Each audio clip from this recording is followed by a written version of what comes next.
Olá, meu querido e amado irmão em Cristo, bem-vindo a este que é o 17º domingo após Pentecostes, ao culto da Congregação Evangélica Luterana Bom Jesus de Sorriso, no Mato Grosso. É um prazer ter você acompanhando este culto online conosco e nós queremos que você aí da sua casa possa receber a palavra do Senhor, que possa receber este momento onde o Senhor vem até a sua vida com a sua palavra para abençoar o seu viver. Que você possa sair deste culto com uma nova mente e um novo coração. Que Deus assim abençoe o nosso culto. Amém. Nós vamos cantar o primeiro hino do nosso culto.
Meu querido e amado irmão, quero convidar você para que neste momento nós façamos a invocação.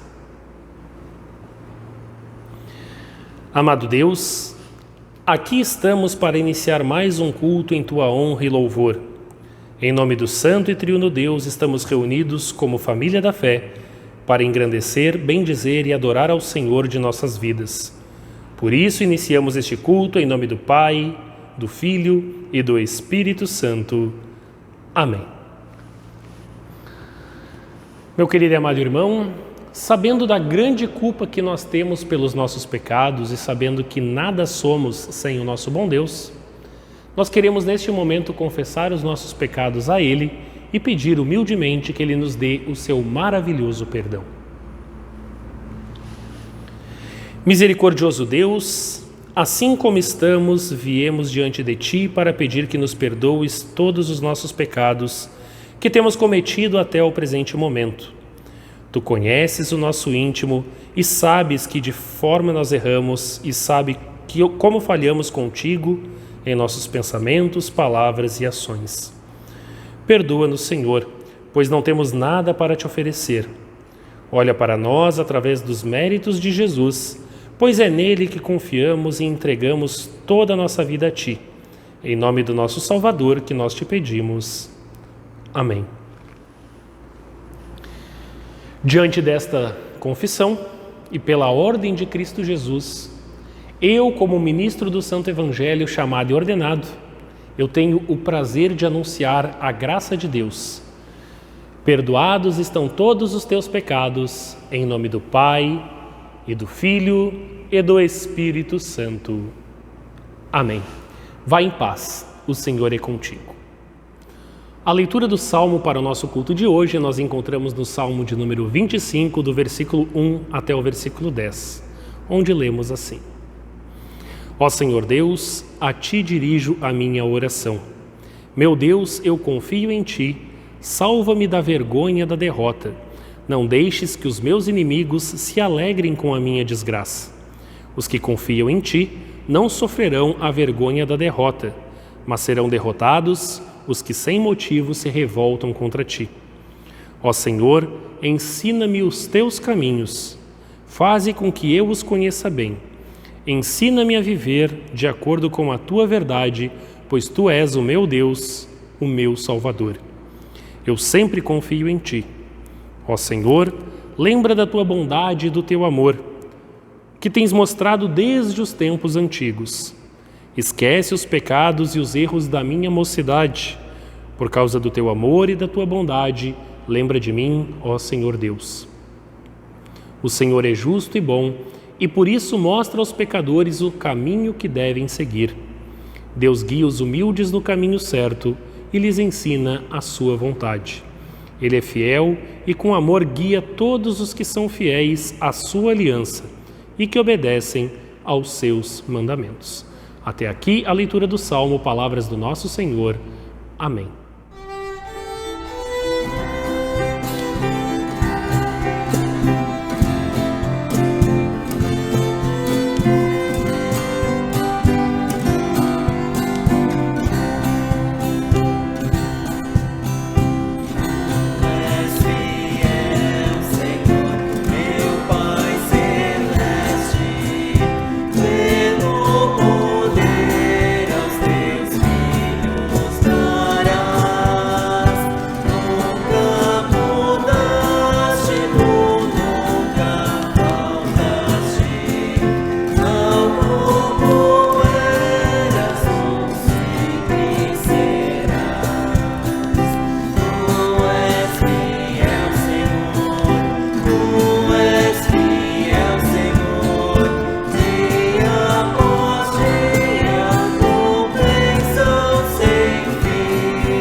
A leitura de hoje do Antigo Testamento é no livro de Ezequiel, capítulos 18, versículo 1 ao versículo 4 e depois o versículo 25 ao 32.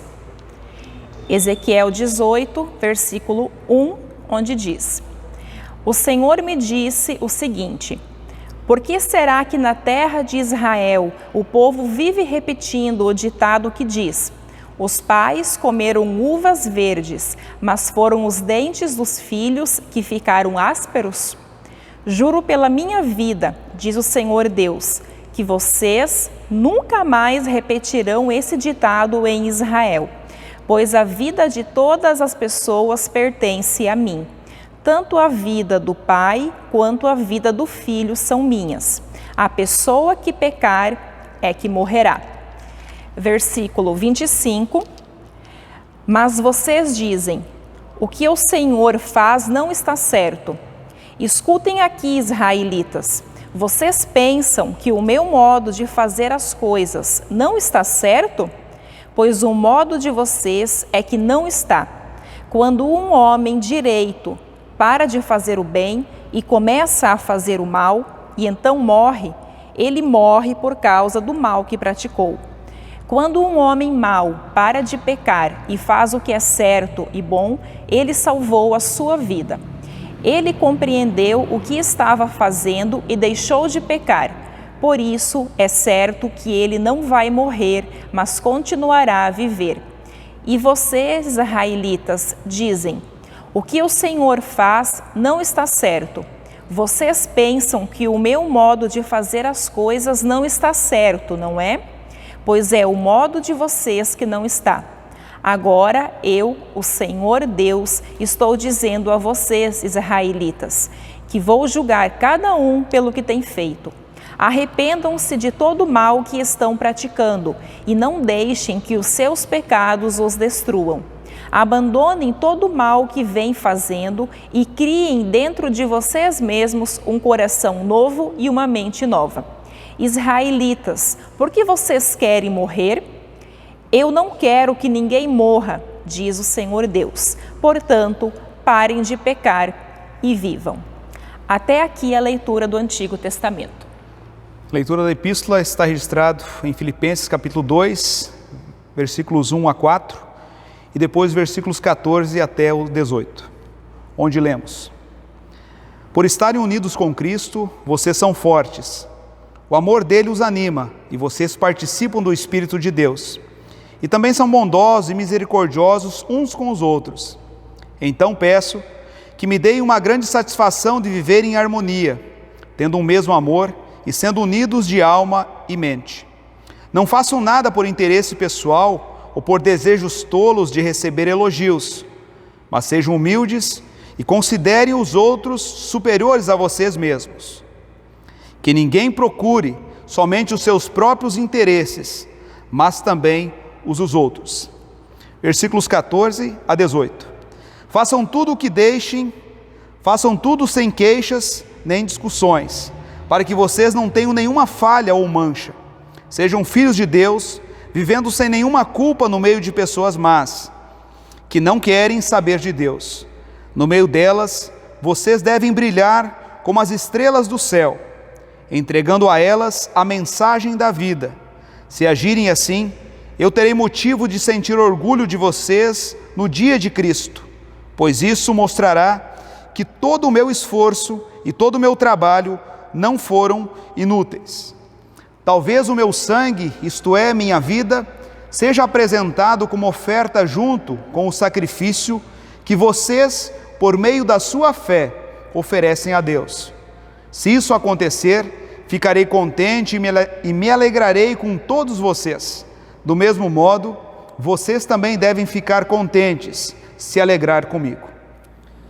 A leitura do Santo Evangelho para o nosso culto nós encontramos em Mateus, no capítulo 21, do versículo 23 até o versículo 27, onde lemos assim: Jesus chegou ao templo e, quando já estava ensinando, alguns chefes dos sacerdotes e alguns líderes judeus chegaram perto dele e perguntaram: Com que autoridade você faz essas coisas? Quem lhe deu essa autoridade? E Jesus respondeu: Eu também vou fazer uma pergunta a vocês. Se me derem a resposta certa, eu direi com que autoridade faço essas coisas. Respondam. Quem deu autoridade a João para batizar? Foi Deus ou foram as pessoas? Aí eles começaram a dizer uns aos outros: se dissermos que foi Deus, ele vai perguntar: então por que vocês não creram em João? Mas se dissermos que foram pessoas, temos medo do que o povo pode fazer, pois todos acham que João era profeta. Por isso responderam: não sabemos. Então eu também não digo com que autoridade faço essas coisas, disse Jesus. Até aqui a leitura do Santo Evangelho, palavras do nosso Senhor. Amém. Creio em Deus Pai Todo-Poderoso, Criador do céu e da terra, e em Jesus Cristo, seu único Filho, nosso Senhor, o qual foi concebido pelo Espírito Santo, da Santa Virgem Maria, padeceu sob Pôncio Pilatos, foi crucificado, morto e sepultado. Desceu ao inferno, no terceiro dia ressuscitou os mortos. Subiu aos céus e está sentado à direita de Deus Pai Todo-Poderoso, donde ele vinha julgar os vivos e os mortos. Creio no Espírito Santo, na Santa Igreja Cristã, a comunhão dos santos, a remissão dos pecados, na ressurreição da carne e na vida eterna. Amém.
Amado irmão em Cristo, uma grande parte da minha infância eu passei no litoral do Rio Grande do Sul. Eu sempre gostei muito do período do verão, do calor, da presença das pessoas na praia, do período de férias, onde eu poderia ficar mais tempo junto com os meus amigos. E uma das coisas que eu acompanhava anualmente na praia de Capão da Canoa, onde eu morava, era um jogo de futebol de areia feito entre médicos e pacientes transplantados. Esse jogo só se tornou possível porque aqueles pacientes transplantados tiveram uma segunda chance. Eles trocaram o órgão que estava com problema e agora estavam tendo uma nova oportunidade. O problema ficou para trás e uma nova vida começou. Na leitura de hoje do profeta Ezequiel, nós também vemos sobre a possibilidade de se ter um novo coração e uma nova mente. O Senhor Deus falou a um povo judeu que estava sem expectativa de ter um futuro promissor, porque eles estavam presos no cativeiro do Império Babilônico. E assim como um órgão com problema, o povo também estava sem esperança de uma nova vida. Mas no texto nós encontramos uma palavra que diz: o Senhor nos dá um coração e uma mente que promovem a vida. Em nossas vidas, muitos serão os momentos que nós vamos viver tempos de crise. E é bastante comum as pessoas terceirizarem a culpa pela crise. Muitas vezes nós argumentamos que nós estamos pagando pelos erros dos outros. Eu mesmo já ouvi algumas pessoas falando sobre algum caso de uma criança que nasceu com algum problema sério de saúde, que a culpa por aquela enfermidade seria algo que os pais fizeram. E era esse o tipo de ideia que estava muito forte na mente dos judeus que ouviram a pregação do profeta Ezequiel. O profeta iniciou seu ministério durante um período de ameaça e sofrimento do povo judeu. Ele fazia parte de um grupo de judeus que foram exilados na Babilônia quando o rei Nabucodonosor dominou Jerusalém. As coisas não iam muito bem para o povo e havia parte deles que não haviam sido levados para o cativeiro. E esses que não foram levados para o cativeiro começaram rebeliões contra os seus conquistadores.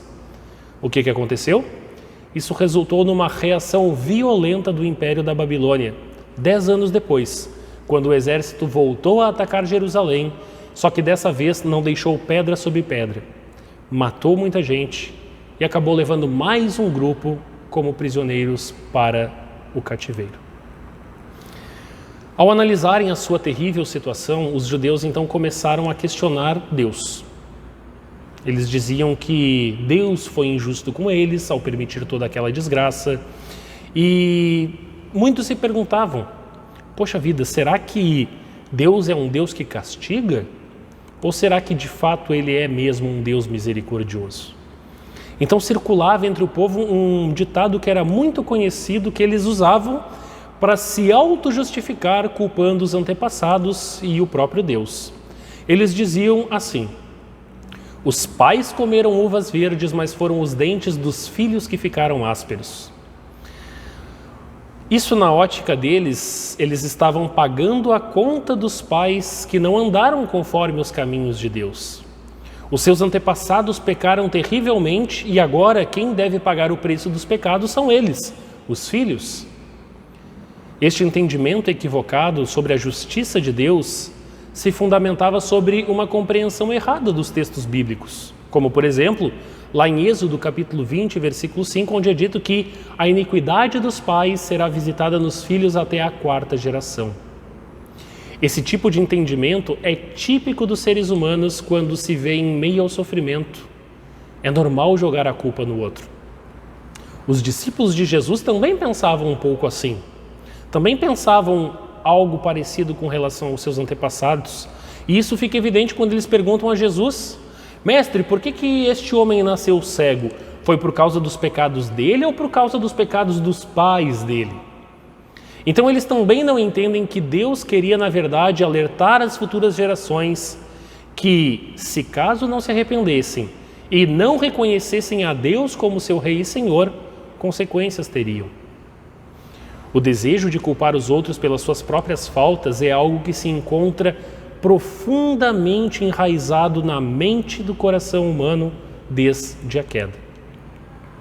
A gente percebe que lá, quando Adão e Eva perceberam que o abismo chegou a eles quando caíram em pecado, quando eles perceberam que tudo isso aconteceu no momento em que buscaram uma autojustiça, de um modo absurdo, Adão e Eva culpam, no final das contas, o próprio Deus pelo seu pecado.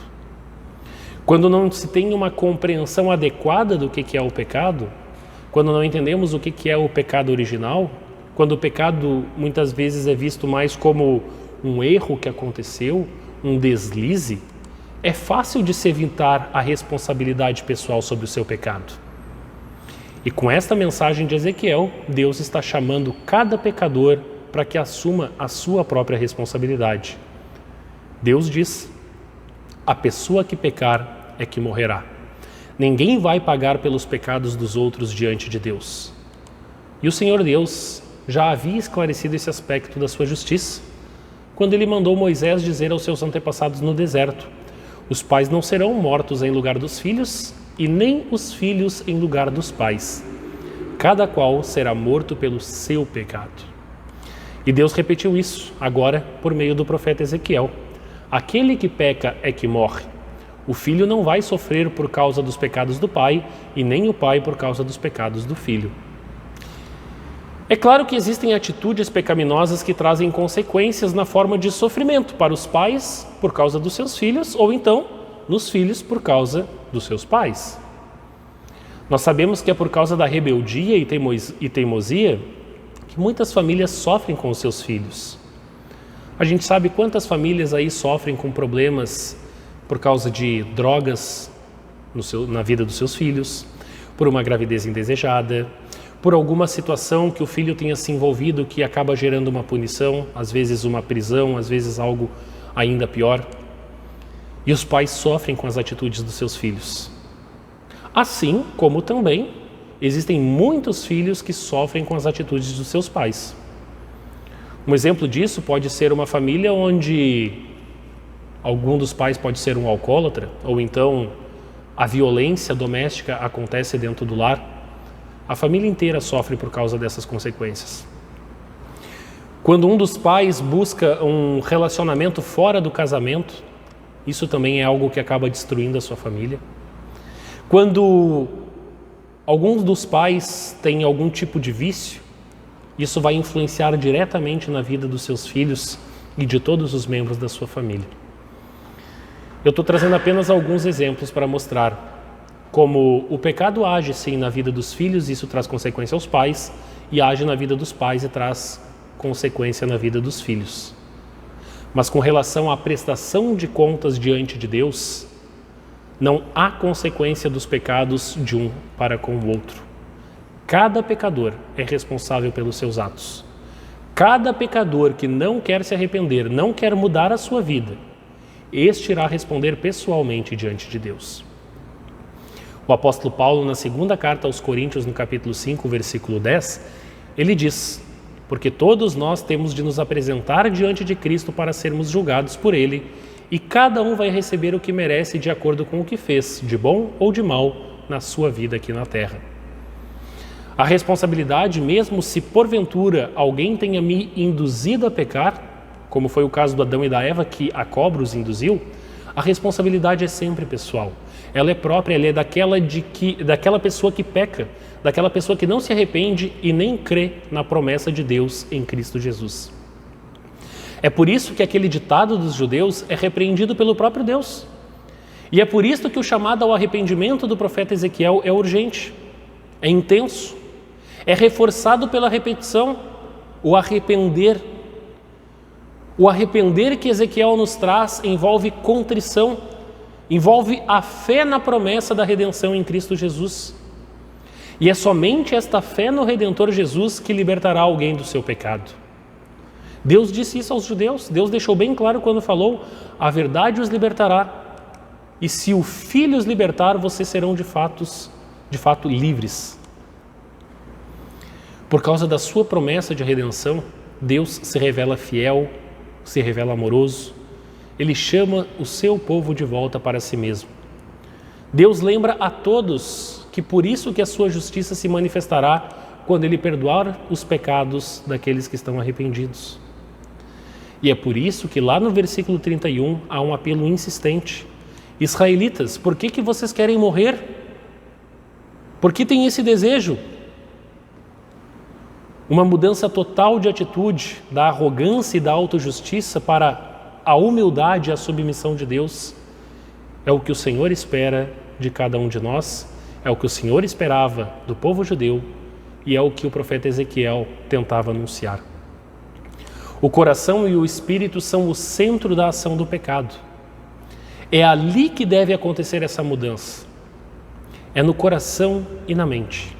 Criem dentro de vocês mesmos um coração novo e uma mente nova. E a única forma de se conseguir essa mudança é por meio da confiança na promessa de salvação que Deus fez para cada um de nós. Deus quer que o seu povo se arrependa dos seus pecados, que confie na sua salvação para que eles vivam agora e também na eternidade. Logo, o propósito de Deus para o pecador é conceder-lhe vida. Uma vida significativa na comunhão de paz com Deus agora e que vai durar para todo sempre no reino celestial. E para isto acontecer, Deus, por meio da sua mensagem, nos dá um coração e uma mente que promovem a vida. As leituras bíblicas de hoje deixam tudo isso muito claro. E apesar do texto falar tanto em pecado e morte, isso acontece porque a intenção de Deus é nos dar vida. No Salmo, Davi também clama por instrução de Deus. Ele pede que o Senhor cuide do seu caminho e lhe mantenha na verdade.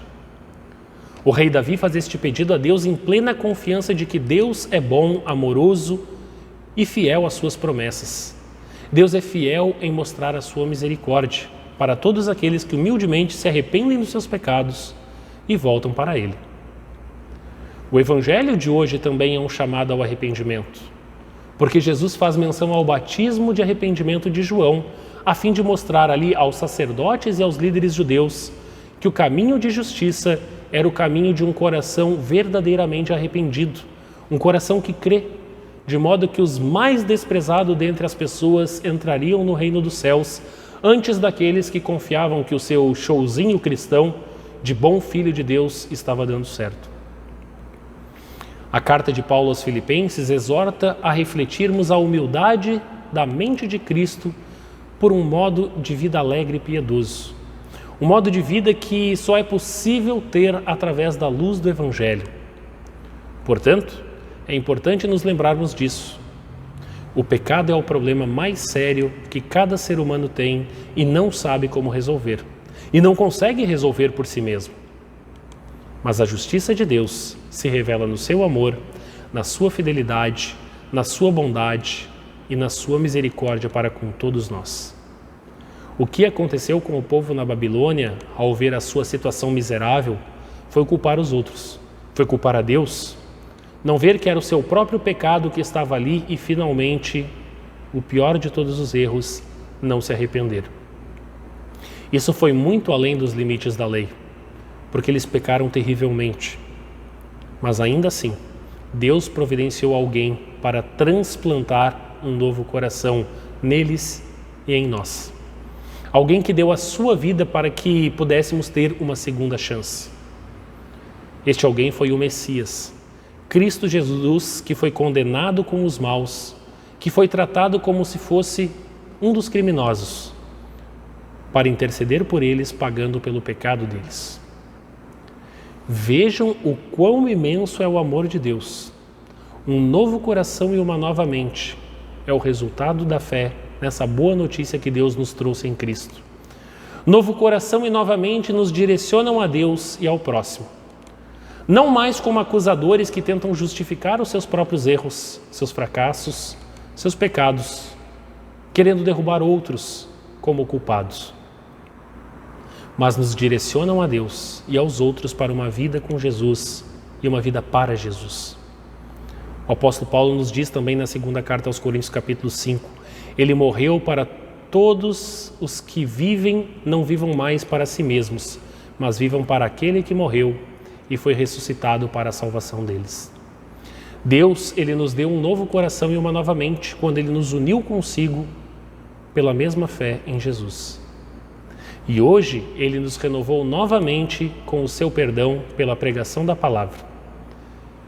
E isso terá implicações de uma nova vida que nós vamos ter todos os dias. Uma nova vida onde diariamente vamos buscar sempre a vontade de Deus, os seus interesses e os interesses de seu reino. Portanto, meus irmãos, por causa da grande misericórdia divina, peço que vocês se ofereçam completamente a Deus como um sacrifício vivo, dedicado ao seu serviço e agradável a Ele. Esta é a verdadeira adoração que vocês devem oferecer a Deus. Não vivam como vivem as pessoas deste mundo, mas deixe que Deus os transforme por meio de uma completa mudança de mente de vocês. Assim, vocês conhecerão a vontade de Deus, isto é, aquilo que é bom, perfeito e agradável a Ele. Com Cristo, perdoando nossos pecados, Deus nos dá uma nova chance, um novo recomeço, um novo coração voltado para Ele. e nos dá uma nova maneira de pensar, uma nova mente que nos leva a agir para a sua honra e louvor e também para o bem do nosso próximo. Que assim Deus possa nos guardar nessa verdade e que assim seja, hoje e sempre, até o momento de estarmos na plenitude com o Senhor. Que Deus abençoe. Amém. Querido e amado irmão, perdoado dos nossos pecados e alimentados com a palavra do Senhor, com um novo coração e novamente nós queremos neste momento lembrar a oferta de gratidão que trazemos até o altar de nosso Deus. Mesmo que você esteja aí na sua casa, Deus convida você para que viva a nova vida em Cristo, cumprindo também com o seu dever de participar na manutenção do seu reino. A forma que Deus escolheu para isso é através da oferta daquilo que Ele nos proporciona. Por isso, nós queremos convidar você para que você possa, mesmo aí na sua casa, fazer a sua oferta através de uma transferência, através de um depósito bancário, e assim você estará também fazendo a sua parte para que o Evangelho possa ser anunciado e mais pessoas possam vir a conhecer a verdade em Cristo Jesus. Que Deus abençoe o ofertar de todos os cristãos. E nós cantamos o próximo hino.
Amado irmão, quero convidá-lo agora para se unir a mim em oração. Todo-Poderoso Deus, amado Pai Celestial, aqui estamos perante o Teu altar para louvar-Te e engrandecer o Teu santo nome e pedir que através dos méritos de Cristo Jesus, o nosso Senhor e Salvador, Tu possa atender nossos pedidos e gratidões. Amado Deus, no texto bíblico de hoje, de Ezequiel, Tu nos chama a um arrependimento. Tu não quer que ninguém venha a morrer eternamente, mas tem o desejo de estender tua graça e misericórdia. Para isso, Senhor, pede que nós possamos ter um coração novo, uma nova mente, para que verdadeiramente arrependidos confiemos na obra de Cristo em nosso favor. Por isso, Pai, imploramos com grande fervor que Tu possa visitar com a Tua paternal correção aquelas pessoas que se desviaram do reto caminho de Tua santa palavra. Pedimos, Senhor, que possa trazer de volta, pelo reconhecimento de seu erro, a cada um, para que, novamente aqui, recebam e retenham um coração crente e a Tua verdade de forma insubstituível. Todo-Poderoso Senhor, nós também queremos implorar para que aquelas pessoas que abandonaram a fé cristã ou que então se afastaram da sua fé, possam olhar com carinho novamente para a Tua palavra.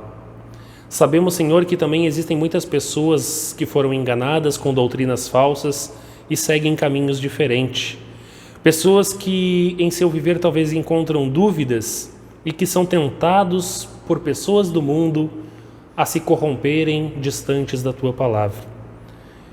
Pai, revela-lhes o Seu amor, mostra-lhes o Seu perdão, traze de volta essas pessoas que se desviaram para que com o seu coração humilde encontrem prazer unicamente na pura e verdadeira palavra do Senhor, para que sejam salvos e para que desfrutem da vida que não tem fim. Amado Deus, nós também queremos lembrar a Ti da graça que nos concede diariamente por meio deste grande amor em Cristo Jesus. Mantenha todos nós firmes, mesmo aqueles que são crentes, filhos Teus, participantes de Teu reino, que possamos nos manter firmes e fiéis, porque sabemos que as tentações, as investidas do mundo e de Satanás são constantes a todo momento. Por isso, Senhor, guarde-nos e preserve-nos em Tua graça. Nós também Te louvamos, Senhor, pela nossa Igreja Evangélica Luterana do Brasil. Mais uma vez queremos estender o nosso louvor a Ti pelo Concílio Nacional de Pastores que está acontecendo e pela dádiva de estudarmos essa doutrina tão importante para a continuidade de Teu reino, a doutrina do Santo Ministério. Continue, Senhor, abençoando os pastores de nossa igreja, para que possam aprender cada vez mais da Tua palavra e possam, assim, trabalhar melhor para o crescimento de Teu reino por meio de nossa IELB.